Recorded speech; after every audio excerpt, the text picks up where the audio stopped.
आता आपल्या शहरात Khambalkar super speciality hospital Sawantpur वसाहत आपल्या सेवेसाठी 24 तास तत्पर।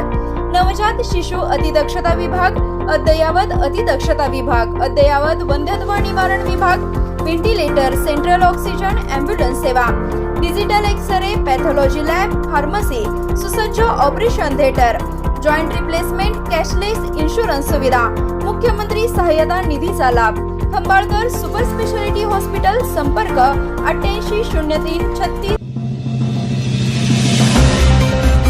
जिल्ह्यात 24 तासात सरासरी 23.1 मिलीमीटर पाऊस, वाळवा तालुक्यात सर्वाधिक 46.2 मिलीमीटर पावसाची नोंद। सांगली जिल्ह्यात गेल्या 24 तासात सरासरी 23.1 मिलीमीटर पावसाची नोंद झाली असून सर्वाधिक 46.2 मिलीमीटर पाऊस वाळवा तालुक्यात झाला आहे। गेल्या 2 दिवसापासून सुरू असलेल्या पावसामुळे जिल्ह्यातील नद्या, ओढे आणि नाल्यांच्या पाणी पातळीत वाढ झाली असून शेतीसाठीही हा पाऊस दिलासादायक ठरत आहे।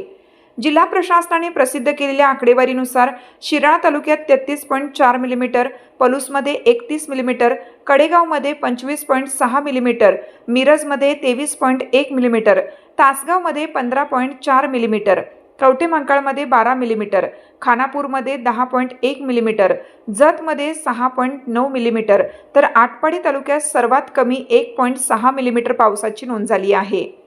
यंदाच्या 1 जूनपासून आतापर्यंतच्या एकूण पावसाचा विचार केला असता शिराळा तालुक्यात 482.3 मिलीमीटर पावसासह जिल्ह्यात अव्वल आहे।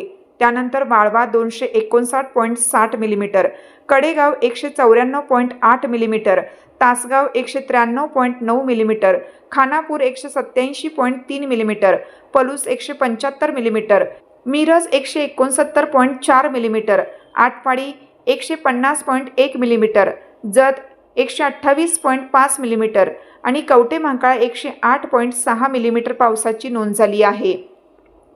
गेल्या 24 तासात झालेल्या पावसामुळे विशेषतः वाळवा, शिराळा आणि पलूस तालुक्यातील नदी नाल्यांच्या पाणी पातळीत वाढ झाली असून सातारा जिल्ह्यातील पावसामुळे कृष्णा नदीच्या प्रवाहातही वाढ कायम आहे।